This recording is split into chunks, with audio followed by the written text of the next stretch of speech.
Hello, my name is Michael Luciano, and I'm here with Stephanie Lopez, and we're going to talk about our hydroelectric generator simulation using Matlab Simulink.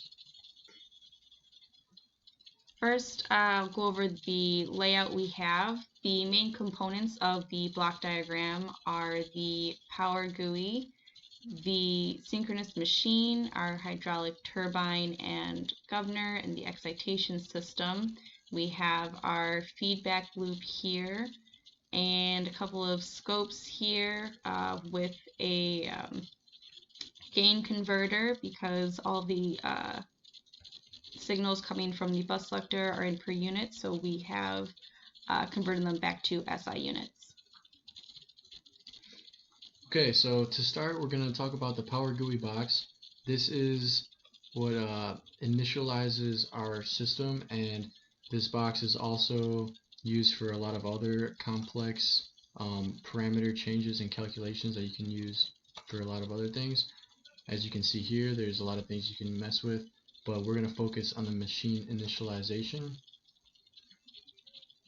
So you can see here that we have a bunch of the machine info, and this is where we're focused here. We want a P&V generator, power and voltage, a 13.8 kilovolt terminal voltage, and 150 megawatt active power.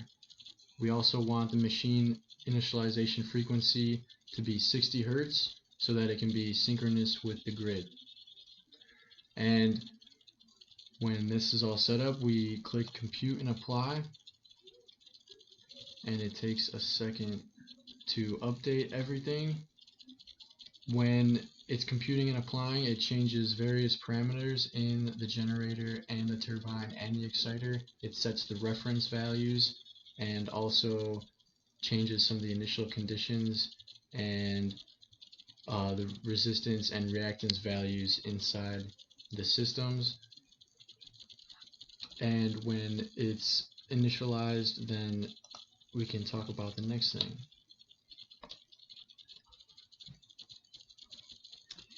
Okay, so I'll run through some of the aspects of the synchronous machine. We used a three-phase synchronous generator. Again, it's set to 200 MVA, 13.8 kilovolts, and 60 Hertz. The inputs are the mechanical input here from the turbine. We have it set to power. And then also for the field voltage, which is connected to the excitation system here. The M output is a data bus that sends out various measurement signals from the system to a bus selector that are then either sent to a scope, or we have them looped back to the two initial systems that we're using. These here are just the terminal voltages that we have sending out to a distribution system.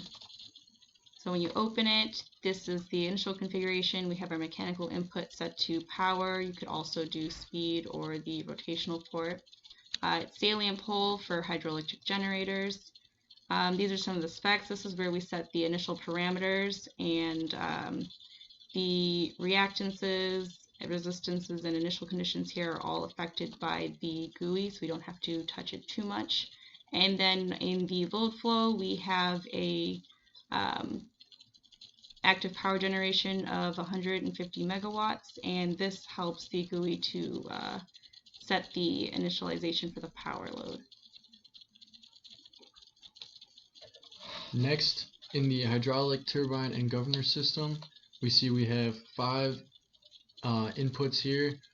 This is the rotation reference, and this is the power reference. This is in per unit values, so we reference the rotation to 1 and the power to 0.75. These reference values are actually found by the power GUI, so these were not set by us. This is set by the GUI so that it can reach a steady state.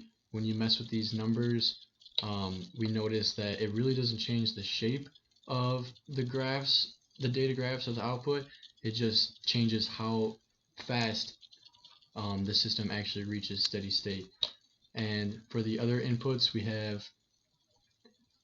have here these bottom three come from the feedback loop from the generator, and you can see here it's our output active power, our rotor speed, and our rotor speed deviation. These parameters go into the hydraulic turbine and the governor system, and they tell the governor to open or close the wicket gates inside the turbine, and the wicket gates are responsible for controlling the amount of water that enters the turbine, and that in turn affects how fast the turbine will rotate.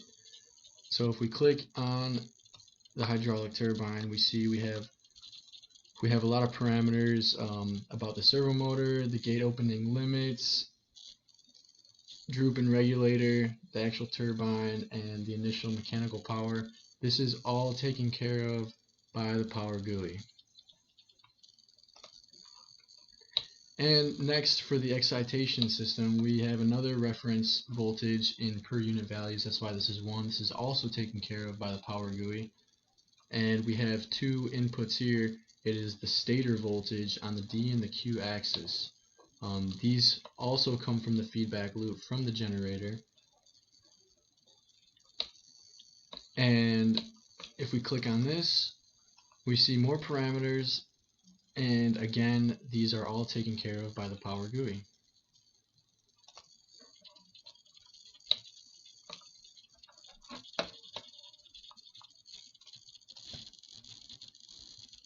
Okay, so now we are going to actually run the system. It will take a minute to compute.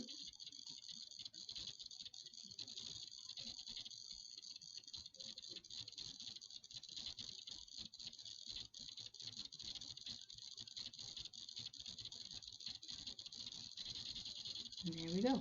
So the first graph I'll talk about is the field voltage, which is coming from the exciter out of the synchronous machine. So you can see when it first kicks on, there's a spike in the voltage being delivered before the automatic voltage regulator corrects the fluctuation and the system begins to stabilize.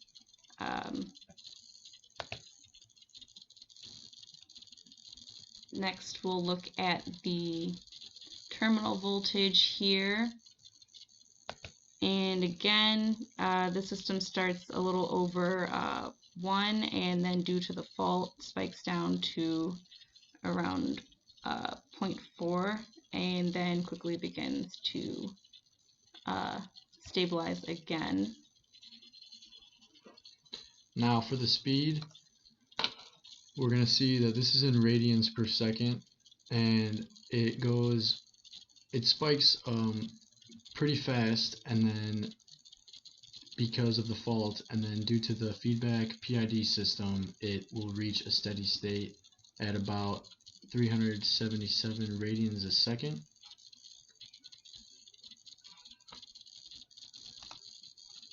And then next, for the stator current, we can see all three phases here, and at the initial startup, we see the reaction from the fault, which is a big spike, but it only lasts for a short duration of time before the three phases come back and stabilize in between about 10,000 amps.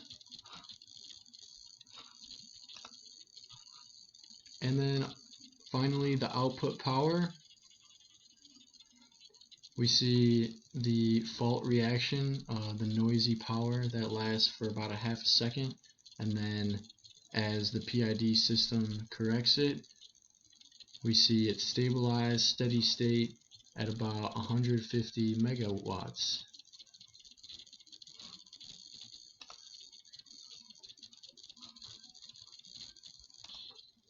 So in conclusion, with our synchronous generator and our hydraulic turbine and governor and exciter system incorporated with a feedback loop, we can set the parameters to reach a steady state at any output power that we want, in this case 150 megawatts, and we can observe the speed at 377 radians a second, or about 3600 RPMs, and also the stator current. We can see the AC current reach 10,000 amps. The terminal voltage, we can see the AC voltage reach 10,000 amps, and the field voltage we can see reach steady state at 10,000 volts.